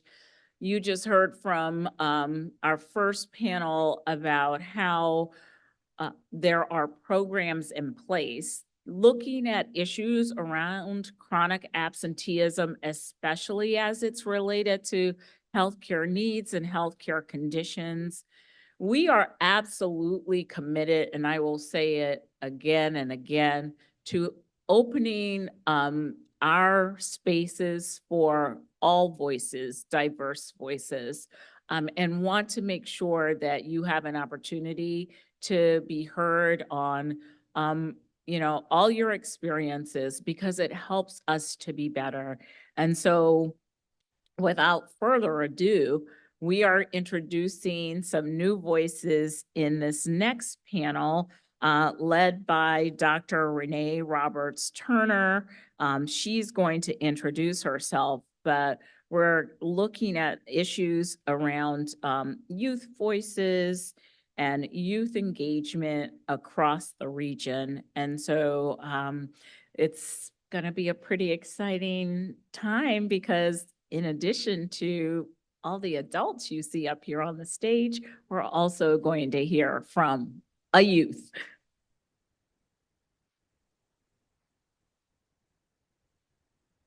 Thank you, Tanya, for that introduction, and good morning, everyone. My name is Dr. Renee Roberts Turner. I am the Executive Director of Executive Director of Nursing Excellence, Child and Family Services at Children's National. I'm also the chair and the chair of the Health Science Advisory Board for OSSI. And so the conversation we've had just recently about the nursing shortage, I am very keen and aware that I also get to visit lots of different hospitals across the country as a magnet appraiser. And so the shortage is real. The conversation that we're getting ready to have, though, is really about the programs that we have in place to really bring youth into healthcare and the various healthcare sectors. And so we have an illustrious panel here. We do have a student that hopefully will be able to join us as well. I'm going to allow my co-presenters on this panel to introduce themselves. I'm going to turn it over to Darcel Jackson. Good morning, everyone. My name is Darcel Jackson, and I currently serve as Manager of Patient Family Centered Care at Children's National, and it's a role that I got into really quite by accident. I, 18 years ago, gave birth to a daughter who had 2 rare genetic anomalies, who then had a journey of 18 years with both complex medical health care needs and intellectual needs that were requiring both care medically, but also in school for her access to her education. And that work really created my desire and passion to become a partner and an advocate for her. And so don't hold it against me. I too am not a DC resident. Living in Prince George's County, really immersed myself in classes and trainings and leadership programs within the county to become an advocate for her. And that led to my role at Children's National, where I've worked for the last 12 years, really to make sure that we're engaging our patients and families as partners and co-designers and co-facilitators on projects and initiatives to enhance the safety, quality, and experience that they receive. And the passion in the last couple of years is with youth engagement, recognizing that we did not have a lot of youth and patients specifically engage in our patient and family advisory councils, and really wanting to see how we can engage them better as partners in our work. Hi, everyone. My name is Ayana Clarence, and I am currently a public health analyst for the U.S. Department of Health and Human Services under their Office of Population Affairs. And in that role, what I do is oversee a portfolio of teen pregnancy prevention and adolescent health programs, evaluating them, monitoring them, and also making sure that they are meaningfully engaging youth in their work. Funny story about me, I actually started my career at Children's as an intern and eventually led the youth engagement work here. So I'm very excited to be here today and talk about the importance of having youth at the table. All right, good morning, everyone. My name is Andrea Zimmerman, and I'm the administrator of the Advanced Technical Center, which is operated by OSSI, the State Superintendent of Education office here in DC. I'm on the education side of the house, but my center, we are a 2-year dual enrollment program for high school students in DC, where 21 high schools send students to us to participate in our nursing program or cybersecurity, but I'm mostly here today to talk about nursing. And how I got into the role that I'm in, life is not linear. Our career paths are not linear. Started in journalism, went into the Peace Corps, where I ended up in an education program. And that's where I learned I really loved partnerships. And that's really where education comes to life, is through partnerships. And so at that time, we built a teacher education, like work-based learning practicum for my students in Ukraine. And that's when I learned I really want to do things like that. So when I came back to America, ended up initially at the national level. I was at a policy association, so I really had a good understanding of what's happening across the country, but was so missing students. And so eventually making my way back down to the local level, where I have to shout out Nicole Travers, who was my principal, who hired me as the CTE director in Deanwood, shout out Ward 7, and, and then eventually making my way into the center that it is today. And it's just so important to me that we have this education and employer partnership to really open up doors for our students here in DC. So thank you. You all. I'm going to actually share just a quick story. I actually had a student with me, I want to say it was last year, and it was very interesting because when he started with me, he was like, I want to be something with mental health. That's kind of how, that was our conversation every day. And I connected him with our director of psychology, for nursing psychology, our psych unit. And at the end of his experience, he was very clear about what he wanted to do. He actually got into Morehouse and he is studying psychology right now. But these programs do help in terms of changing trajectories, in terms of helping students identifying kind of what it is they may be. And he said it was because he saw someone that looked like him, right, in a role doing some of the work that he possibly could do in the future. So these roles are really important. I want to start, my first question is, when you think of healthcare opportunities, we often think of clinical roles. What other opportunities do students have in the allied health or non-clinical realm? Well, yeah, I will start because our nursing program ends with the CNA credential as one of the culminating credentials that students can earn. However, it's really important to us in our 2-year program that we start very broad, right? So students are understanding the full birth of the healthcare field. And I actually treasure the moments when students realize, oh, I don't like blood, right? And we start to say, okay, well, we can either try to, see if, you can get a little more comfortable, or let's talk public health. Let's talk about all these other things. It doesn't mean you don't belong here in this field that you're drawn to, right? So we have a lot of guest speakers who come through to give our students that firsthand experience, and they always have the best questions, honestly, things I would never think to ask. But having that exposure and that exploration, being able to tour a hospital, all those things really add up for them to understand that piece of it. We have a new partnership with Children's that we're so excited about for our summer internships, where our high school students, it's an allied health internship. It is brand new. We only had a few students this summer, but we're building toward a great next summer, as this was a pilot. But it was a partnership with Teresa Graves, and I don't know if she's here today, but she's so wonderful to really think through thoughtfully about what could an allied health internship look like that then prepares them for other opportunities. I think what I share with the youth that I work with is that most of any career that they think of also takes place in healthcare, right? So there is lots of opportunities. Some of that was already talked about, but there's PT, and there's OT, and respiratory therapists, there's government affairs, there's communications, there's HR, there's patient experience, right? And so what I realize is they don't know what they don't know. And I think that is one of the great things about the opportunities that we're providing in one of our programs, which is our Youth Leadership Council, is an opportunity for our youth to see what options there are. And so through leadership opportunities, they get to shadow and meet and talk with leaders and individuals around the organization to learn about the roles that they have that may pique an interest in them, right? And what it took on their career journeys to do that. But I think the other piece of it is we have to prepare them for what that looks like. And so part of our youth leadership program is to prepare them to be leaders. And so beyond just learning about what career opportunities they are, is how do we help create for them the ability to be leaders within their own communities, leaders among their peers, through mentorship, through opportunities to speak and to tell their stories. One thing I'm really excited about is just last night we had one of our youth advisory meetings.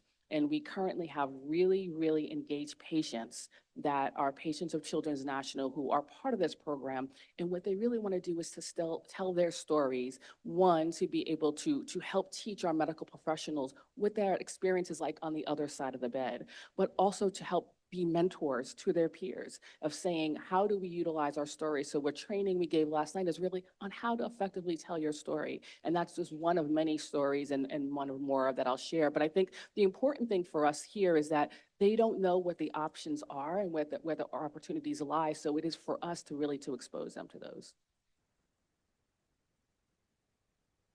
You all said everything I was going to say, but Yeah, I would just add to that, like, even when I was at Children's and I led the youth engagement work, I felt like the representation piece was so important to me because a lot of times we talk about doctors, talk about nurses, and there are all of these different professions that youth can get into. They can do public health, they can do government, they can be a nutritionist, a dietitian, a pharmacist, like all of these things.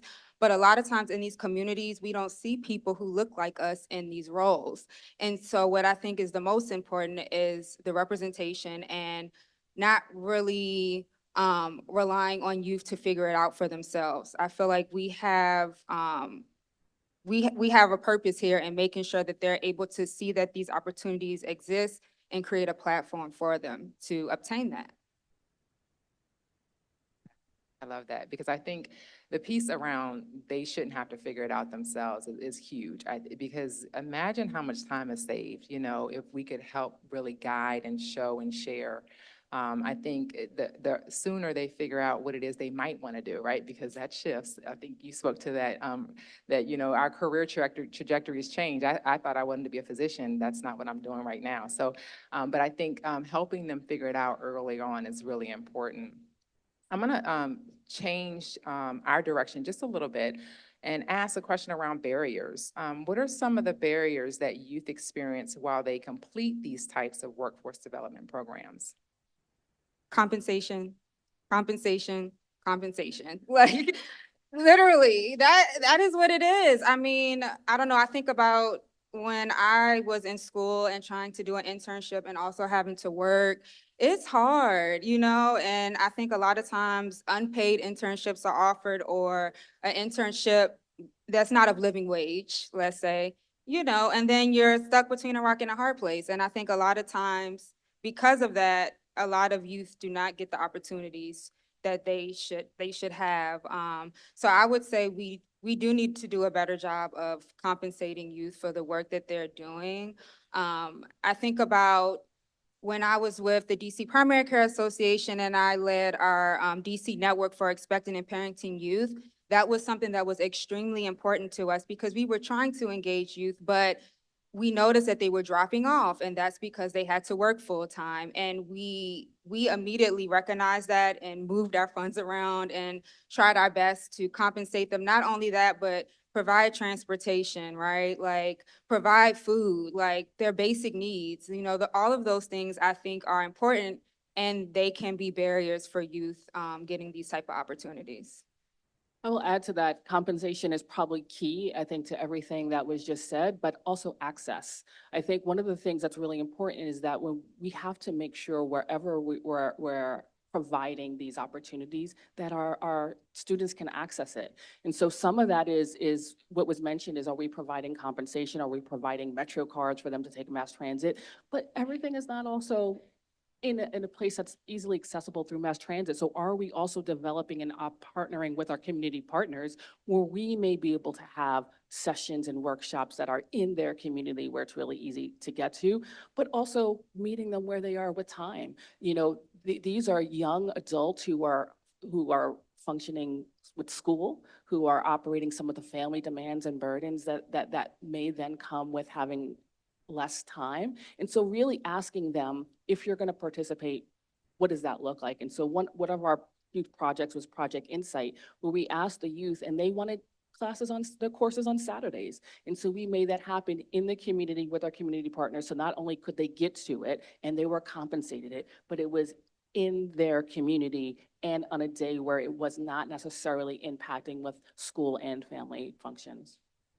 Yeah, and I'll first just say I had a couple students in Project Insight last year and they really enjoyed it.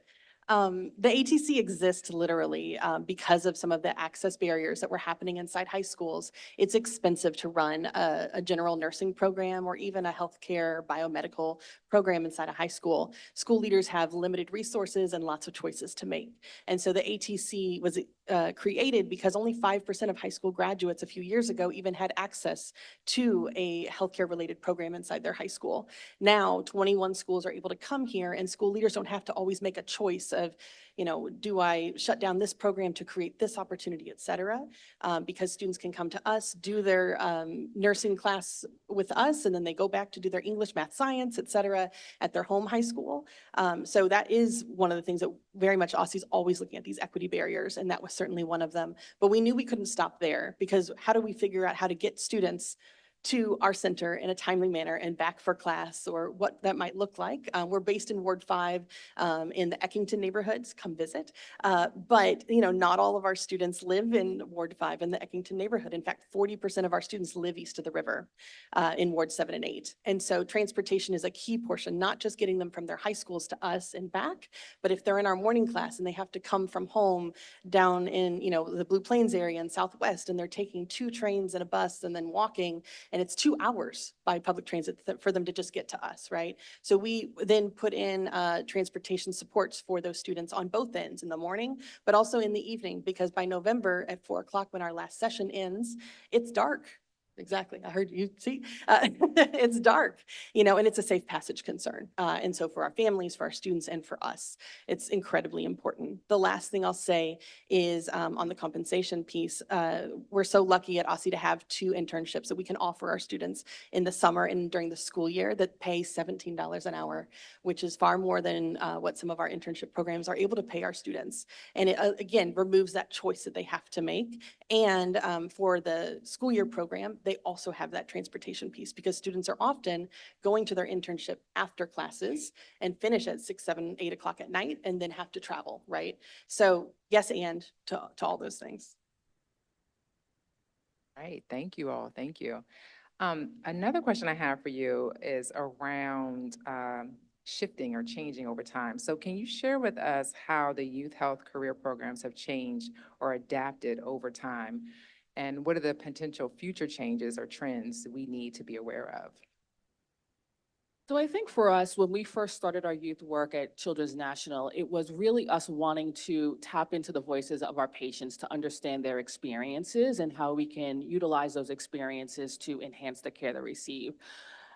And then COVID came, and that really changed the nature of how they can access it, but also really what we felt we needed to give back. And it shouldn't be just about us taking their experiences. We wanted to give back to them. And so part of this is developing those leadership opportunities where there's built-in conversation, where there's built-in connecting with opportunities later on down the line, ability for them to mentor, but also really meeting, like I said, where they are is how do we utilize technology, having meetings in person or hybrid, and utilizing electronic texting, which they're really into. I've had to learn how to text a lot more to communicate with our teams, but really meeting them where they are, and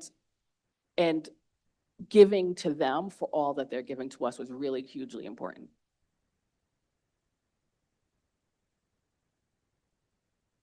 All right, so what about opportunities? What opportunities could the health and education sector offer to help youth stay connected after completing their program? Had a few.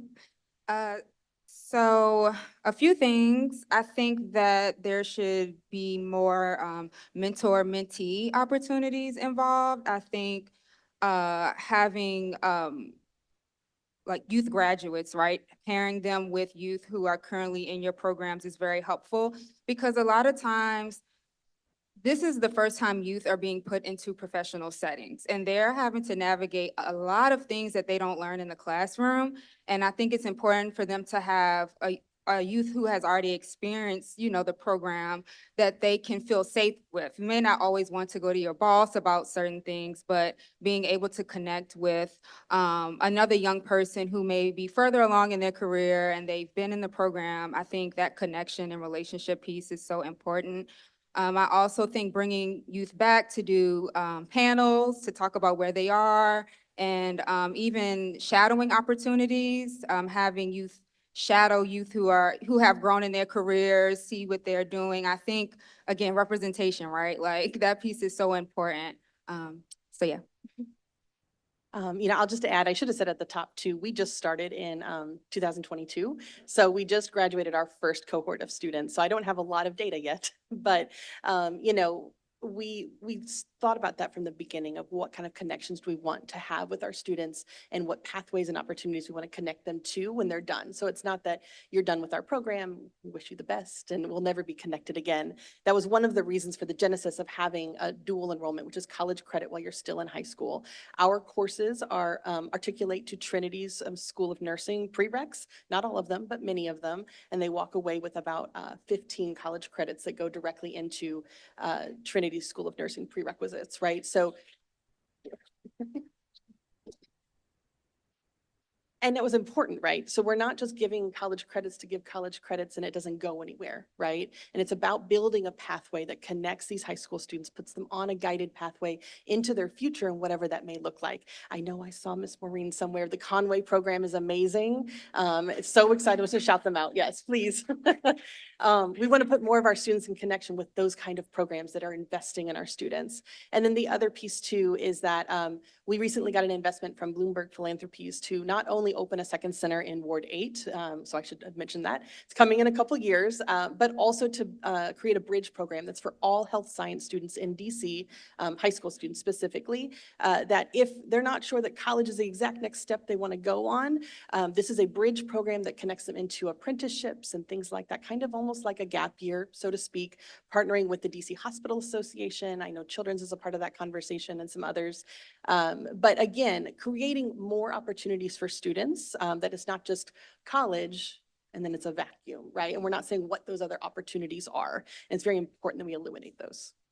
I'll add to that. I think I agree with both of my panelists. Mentorship is one of the things that our youth has been asking us for. And so both of our youth programs that I'm a part of, both Project Insight and our Youth Leadership Council, they do have mentorship opportunities. One, where on the youth leadership, we're able to pair existing patients to kindly newly diagnosed patients to help them navigate what that journey looks like because they've had that lived experience. And with our Project Insight, it's really about those community partners. It's an 11-week session where we are bringing in our youth, where they're trained on lots of different topics, community violence, sexual and health prevention, disability justice, COVID-19, food insecurities, immigrant health. And so we're really providing them with tools and education and knowledge in areas where they can go and one, be leaders in their community, because our community partners were also coming into these sessions to really share with them their bodies of work. And so now it is also enhancing, is that an area that they could explore when they are exploring their future professions, but also they're preparing to be leaders in these areas within their communities, and they're going back and sharing what they've learned through this to their peers. And it's also allowing us to sit these youth on other committees and projects, not only within Children's, but also within the community. I am loving this conversation. I really love your point around, Andrea, around starting with the end in mind. I think as we think about building programs, thinking about where do we want to end is probably the best thing that we can do. And it also makes me think about nursing process, because as nurses, we always think about discharge. Like I think about that on admission. You guys remember that from nursing school and all the nurses? Yeah? Yes. So it's the way we think as nurses is thinking about the end from the beginning. So I love this work. So I think I have like 1.5 minutes before we open it up to questions. I did want to ask one just quick question that I didn't get to for the panel. And this was, I skipped over this question, but I think it's important. What are ways that health and education organizations can offer youth with disabilities access to career development programs and support them while they're in the programs? So I can start coming from the education space. You know, I will sometimes get questions from students and, you know, prospective students and their families saying, well, my student has an IEP, an individual education plan. You know, can they do your program? And I immediately, yes, of course, absolutely you can, right? But there's some, you know, I think stigma to break down around those things. For us, because it's a college program, you know, the college courses students are taking, the disability supports actually come from the university. So we partner with Trinity's Disability Support Services, and it's a very important transition skill for high school students, because in the high school space, students with disabilities have their case manager, and it's very adult driven in a lot of ways of making making sure all those accommodations are in place. But in the post-secondary space, the student must initiate. And so we will partner with them and with the families and the high school counterparts to make sure those accommodations get in place. But the student actually has to become an advocate and, drive that process. But we make sure that that happens, and it's really important that it does. And I think there's probably some work to be done on when they go on their internships. How do we translate and communicate about, and how do students communicate and self-advocate for what they need in order to be successful as well with our employer partners? I want to thank you all for indulging us in this wonderful conversation. Thank you to the panelists, and I'm going to now turn it over to Tanya Kinlow. Okay, so I'm back with my little white binder to close us out. I do hope that you have found this both educational and fulfilling.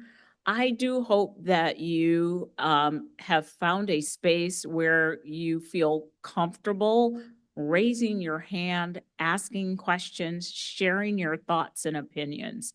It is why we do what we do from within the team of the Child Health Advocacy Institute. I said it before, I will continue to say it.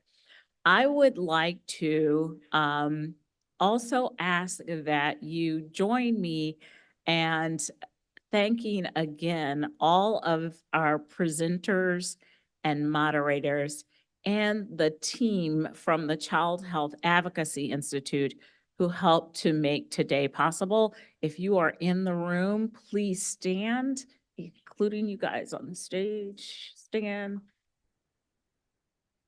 All the presenters, all the facilitators.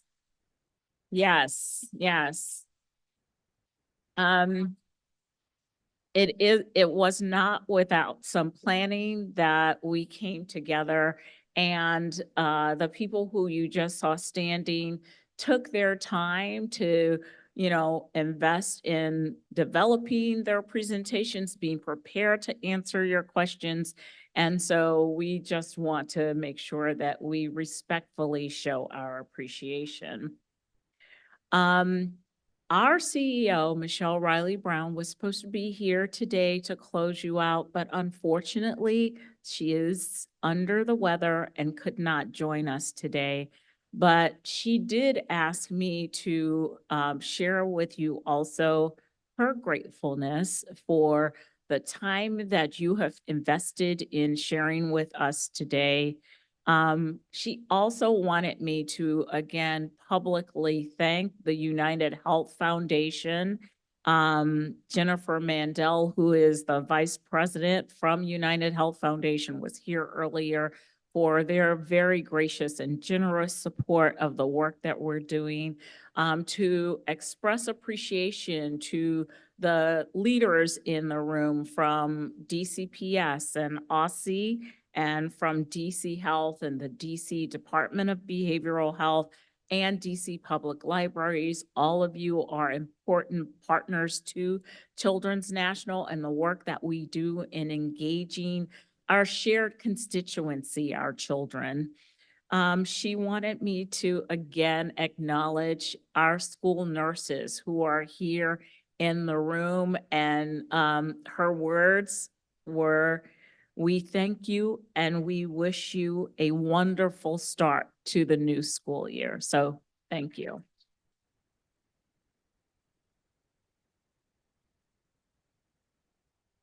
And then I'll say that our collaborative efforts across health, education, payer, philanthropy, government, and private sectors, it's all about securing sustainable financial support for the school health programs that we're engaged in, ensuring comprehensive care, and improving outcomes for students. Our goal in addressing school attendance, which is so critical, because if you're not in your seat, you cannot learn. And we know that knowledge is the root to so many possibilities and opportunities. We believe that addressing these attendance issues and creating a vision and a pathway that includes career training and opportunity for student academic success can be really powerful. And you heard about all the opportunities that exist through the healthcare careers programs, but other careers programs that exist in DC public schools. It is, I think someone talked about taking care of the whole child and the whole family. And what we really want to do, and I believe we are doing, is helping families advocate for the unique needs of their children and supporting schools to address all the community issues that impact a child's ability to thrive. You might think that at Children's National Hospital, we're a hospital, it's healthcare, we have clinicians, that's what we're all about. But we do care about education clearly because we're here and it's the focus of our conversation. We care about healthy housing. We care about access to healthy food. We care about transportation. All of the factors that impact children and their families. And one other focus area, again, the focus of this panel is around stable employment and workforce development, because poverty is what drives so many of the inequities that we are all striving to eliminate. And so at Children's National, our role in this work is to make sure that there is room for everyone. And when I say there's room for everyone, I truly mean there is room for everyone and all voices, because when we are engaged with one another, that's how we learn and that's how we grow. And I believe that events like today are an opportunity for our two systems, the education sector and the healthcare sector, to come together, and so we can strengthen the relationships that we are creating with each other and creating these relationships in service to our children and families. And so with that, we thank you so, so much for joining us today. We hope that we met our goal in helping to enrich your thoughts and your thought processes, but also we have definitely taken notes about all that we've heard today, and we'll use it to inform the work that we do going forward.